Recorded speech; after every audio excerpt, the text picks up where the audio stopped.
Hey, good morning, everyone. Meteorologist Zach Batten for the Bell Park Weather Network. We've got quite a few things I want to cover today, so let's go ahead and just jump right into your headlines for the day. So, today is going to be our last warm, nice day of the week, so enjoy it while you can. Rain does return for the day on Friday. It's just going to not be a real great day, but the good news is the weekend isn't looking bad, cooler than it has been, but not bad. And then I do want to touch on kind of what we're looking at for next week, as there's still a lot of uncertainty regarding exactly what's going to happen.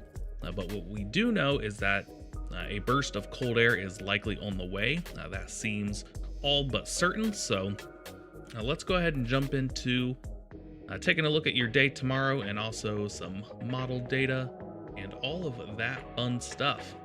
So starting off this morning, look at your temperatures.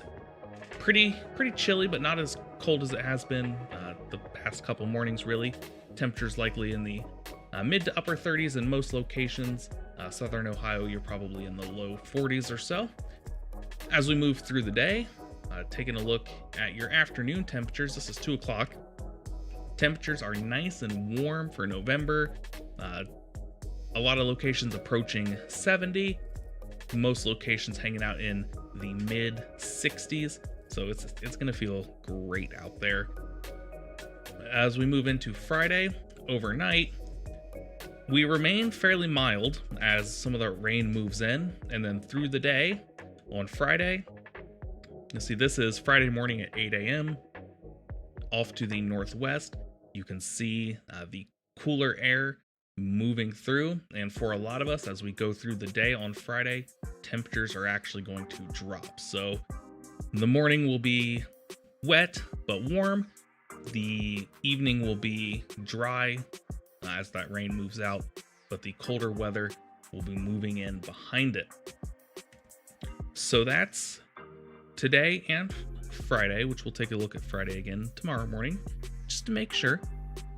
But I do want to turn our attention to next week.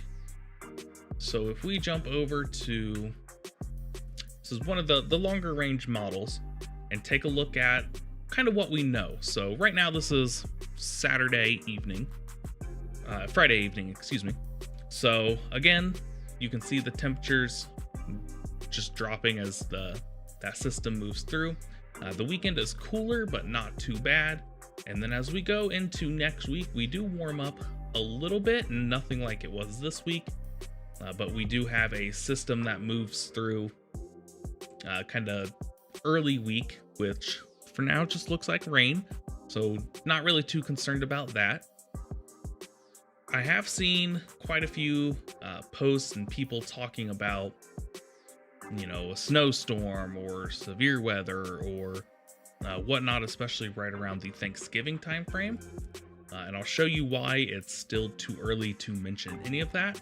And then I'll give you kind of my take on it. But for now, what we do know and what has been fairly consistent for several days now is the colder temperatures. You see, this is Thursday evening, 7 o'clock. It's cold. Like it's 7 o'clock, it's really not supposed to be that cold. I think it'll probably end up being a smidge warmer than this. But what this is really telling us is that cold air is coming, and it's coming quick. As we move through the day, Friday and into Saturday, you see that cold air really hangs around. And this is an interesting look here. This is 4 o'clock on Saturday. You notice there's the state is almost cut in half with the warmer temperatures to the south, colder temperatures to the north. And why is this important? Well, if we switch over to what is a simulated radar, you see it's trying to show a little bit of precipitation in the area. So something we're watching, but as we move through, out this far, this is Monday, the 27th, and into Tuesday, the 28th. So this is too far, but that's one system. If we back up a little bit into Saturday, here's where this is interesting. This is Saturday morning.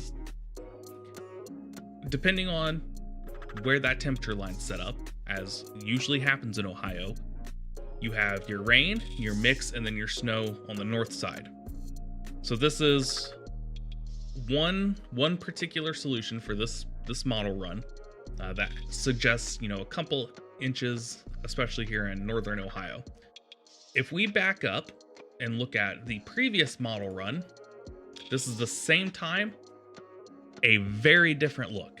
So this is virtually nothing compared to the most recent run. And that's why there's still so much uncertainty.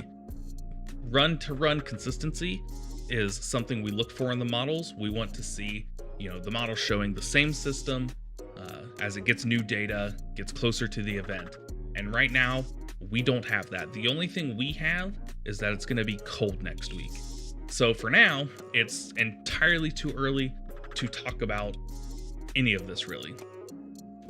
The only thing we can likely talk about is Monday night into Tuesday. We do likely see some rain move in, a fairly good bit of rain, but and then after that, the really cold air moves in. And if we kind of take a look at this through your Thanksgiving day, it's dry, not much going on. And then same kind of through the day on Friday, dry, not much going on. And then through Saturday, it's this particular model run, not much. If we move back again to the most recent, again, this is Wednesday into now Thanksgiving Day. Still not much going on through the day Friday, not much going on.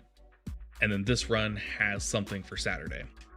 So again, it's entirely too early to tell you what's going to happen. It's just irresponsible at that point. So when you see the posts out there showing, big snowstorms or lots of snow accumulation, just know that all they're doing is taking a snapshot of one model run just to get you excited, basically. There's a good chance that it doesn't happen. There is a chance it could, but there's a good chance that it just doesn't. And we're still too far away to be able to really tell exactly what's going to happen. So again, the only thing we really do know is that it's going to be cold. So just keep that in mind as you scroll through your social media and see random posts calling for big snowstorms or something next week. Doesn't look like the case. It also doesn't look like the case for severe weather. It looked like that for a couple days, but that has since backed off, and it looks like with that early week system, it's just going to be rain. So again, don't pay attention to this. This will change. It's already changed just from the previous run to now. So we'll keep an eye on it as we get closer to the event. But for now, that's going to wrap up this video this morning. I appreciate you hanging with me. And if you'd like a little bit more detail about the overall weather pattern that's going to lead to these systems we're going to see next week, let me know. And I'd be happy to make a video going more in depth about that. And I can maybe get that out over the weekend as well to give you something to watch through the weekend. And we'll have a little bit better data by then anyway. So maybe we'll be able to paint a clearer picture as to what might happen. For now, with the Bell Park Weather Network, I'm meteorologist Zach Batten. Have a great Thursday, everyone.